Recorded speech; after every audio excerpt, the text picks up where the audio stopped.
अस्सलामुअलैकुम। मोहम्मद रज़ा सिद्दीक अपने programme political diaries के साथ हाजिर खिदमत है। आज बहुत ही अहम दिन है।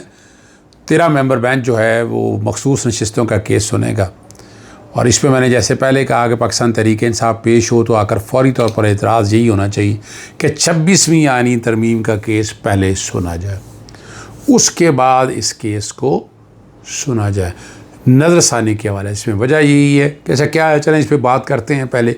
और 26 नवंबर का इस्तगासा क्यों नहीं चल रहा और क्या हम नाकाम हो गए हैं? 26 नवंबर के इस्तगासे को, बड़ा स्ट्रॉन्ग इस्तगासा है। तेज़ तरीन इस्लामाबाद हाईकोर्ट कैसे फ्राहम कर रही है? PTI बलूचिस्तान फ्रंट लाइन पे खेल रही है। सबसे पहले मखसूस नशिस्तों पे बात कर लेते हैं। मखसूस नशिस्तों, आपको याद है जुलाई का फ़ैसला है जस्टिस सईद मंसूर अली शाह, और जिसमें जस्टिस काजी फायदी साहब भी थे और जस्टिस अमीनुद्दीन खान साहब और जस्टिस नईम अफगान ने इख्तलाफी फ़ैसला दिया था। और जिस तरह का फ़ैसला लिखा था वो तो चार्जशीट थी। और अब जब आईनी बेंच पूरा किया गया, जजेस भर्ती किए गए और फिर इस केस को लगाया गया, यहाँ से आप क्या कहें, यानी ये एक पर्सनल स्पेसिफिक बात है। और जब आप नज़रसानी सुन रहे थे तो सुप्रीम कोर्ट इसमें ऐड करते, आप जजेस ऐड होते, उसमें क्या आज था? ये नज़रसानी की दरख्वास्त है ना, नज़रसानी। ये कौन सा 184(3) बराह रास्त है, आती तो बराह रास्त आप सुनते। वैसे तो 184 का सत्यानाश कर दिया है, अब तो रह ही नहीं कोई गया, आवाम की दादरस ही कोई नहीं रह गई है। लेकिन इसमें जिस तरह से जजेस पैक किए गए, जजेस पूरे किए गए, और आपको बताता चलूँ जो मैंने कोशिश कर रहा था लाहौर हाई कोर्ट के अंदर, बहुत ही अहम केसेस में एक ये भी अहम केस था कि मखसूस नशिस्तें जो हैं वो पाकिस्तान तहरीक इंसाफ को मिलनी चाहिए। और जो कानून में तरमीम की है इलेक्शन एक्ट के तहत, वो मैंने चैलेंज किया हुआ है, वो लाहौर हाई कोर्ट में ज़ेरे इल्तवा है। मेरी पूरी कोशिश है और वहाँ भी यानी वजह क्या है। और ये आइन जितना इस पार्लियामेंट ने तोड़ा है ना, यानी कानून साजी कर रहे हैं और आइन तोड़ रहे हैं, ये बड़ी ज़बरदस्त बात है। हिसाब मुताबिक जुस्सा सीटें मिलनी हैं और हर एक को पता है कि इलेक्शन सिंबल किस तरह लिया गया, किस तरह ज़्यादती की गई, किस तरह जुल्म किया गया। अब अदालतें आंखें तो नहीं ना बंद कर सकती ना, यहाँ नज़र आ रहा है कि चेन ऑफ इवेंट ऐसे हैं जो साबित कर, नॉर्मल लात में करते ना तो फिर बात और थी। और मैं पहले दिन से जो बात कर रहा था उसी तरह ये मामला था आगे। अब इन्होंने आइन तोड़ते हुए कहा नहीं जी मखसूस चीज़ दे, उसके नहीं किसी और को मिल जाएंगी। अब जब टाइम पे नहीं, ये तरमीम का इतलाक़ माजी से करने की कोशिश की, इसका माजी से इतलाक़ हो नहीं सकता था, आने वाले दौर के अंदर तो तलाक़ हो सकता है। और यही मसला जो है लाहौर हाई कोर्ट में मैं बहस करूँगा इंशाअल्लाह अज़ीज़, वहाँ आकर यही बात सामने आएगी। कोशिश करूँगा कल सुप्रीम कोर्ट में भी जब ये लार्जर बेंच शुरू हो तो हम पेश हो सकें और वहाँ अपना इसमें बाकायदा अपनी इनपुट भी दे सकें और अपना नुक्ता नज़र भी बयान कर सकें कि क्या कहना चाहते हैं।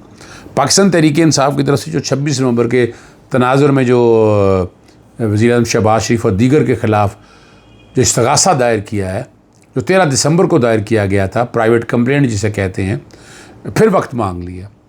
बैरिस्टर गौहर की मर्ज़ी से जो डेट उन्होंने मांगी 24 जून की डेट दे दी है। 10 से ज़्यादा समातें हो चुकी हुई हैं।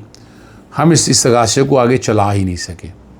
इस्तगासे को आगे चलाना तो है, अब उसमें सरसरी शहादतें होनी है, जितनी एविडेंस आपके पता है उन्होंने मेडिको लीगल नहीं होने दी है। फिर इसमें एक स्पेस के अंदर एक जो अपना विक्टिम है उन्होंने बड़ा वाज़ेह कहा कि मैं इसमें मुद्दई के तौर पर आना चाहता हूँ।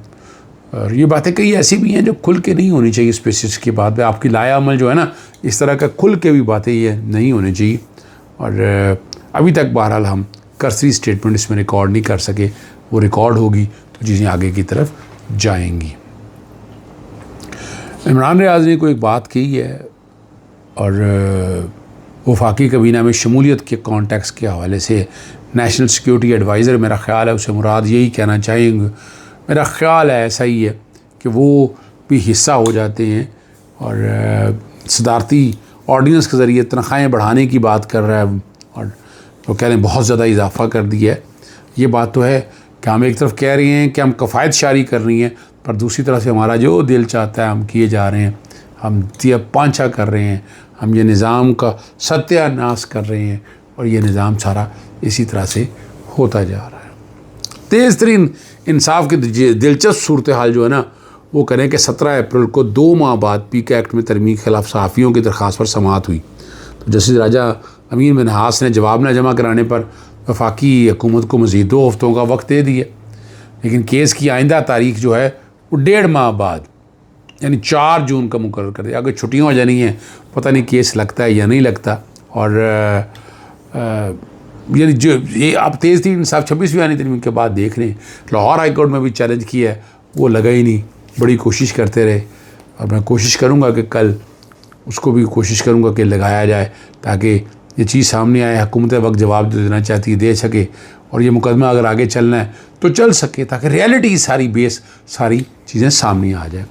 इमरान खान जो है ना कि केस किस क़यादत को जन्म दिया है कि अकल भी हैरान तो रह जाती है ना जी। आपको पता है डर और खौफ नाम की कोई चीज़ बाकी नहीं रही, एक से बढ़कर एक साबित हो रहा है।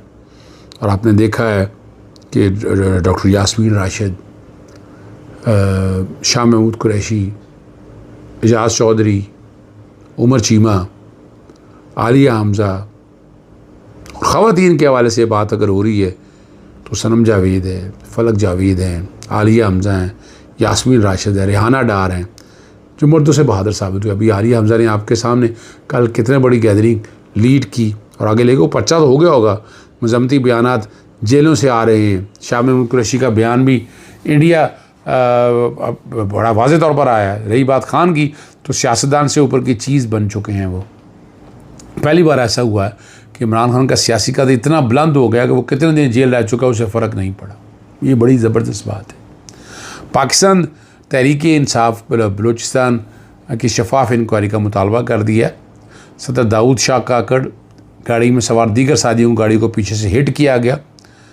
और याद रहे कि सदर दाऊद शाह काकड़ को कई महीनों से मुख्तलिफ तरीक़ों से तंग करके थ्रेट मिलते रहे, लिहाजा हादसे की शफाफ जो तहकीकात है वो डिमांड की जा रही, ताकि नामालूम अफराद के ख़िलाफ़ कार्रवाई हो सके।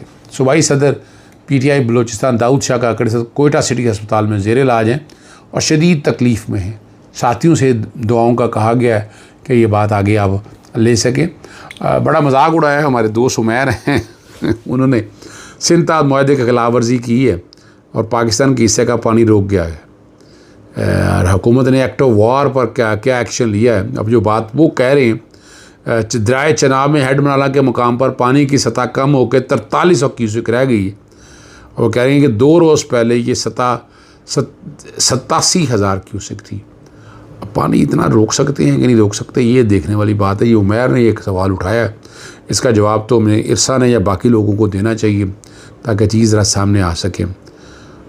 आखिर में बात करते हुए, खान साहब किस हालत में कुछ अता पता आपके सामने जो है वो नहीं है, लोगों को अंदाज़ा नहीं है। सबको मालूम है खान साहब को पिछले 3 साल से तोड़ने की कोशिश की जा रही है। पिछले 45 दिनों से, ज़्यादा दिनों में, 45 तो नहीं कहता, जनवरी से अगर फरवरी से शुरू हो जाए, फरवरी, मार्च, अप्रैल और मई, तकरीबन अगर 4 महीने के करीब हो गए जो सलूक हो रहा है, किसी को पता ही कुछ नहीं है। वो जो मर्ज़ी से बंदे जो हैं, जो इनका ताल्लुक़ अपनी जगह पर है, वो ही जाए जा रहे हैं और मर्ज़ी के बयान सामने आ रहे हैं। और भाई बाहर बैठी लीडरशिप को सोचना पड़ेगा कि क्या करें। खान साहब की सेहत और ज़िंदगी बड़ी अहम है, ख़तरात 2 लाख हैं और बहुत सी बातें सारी सामने आ रही हैं। स्लो पॉइज़न के हवाले से भी बातें सारी सामने आ रही हैं।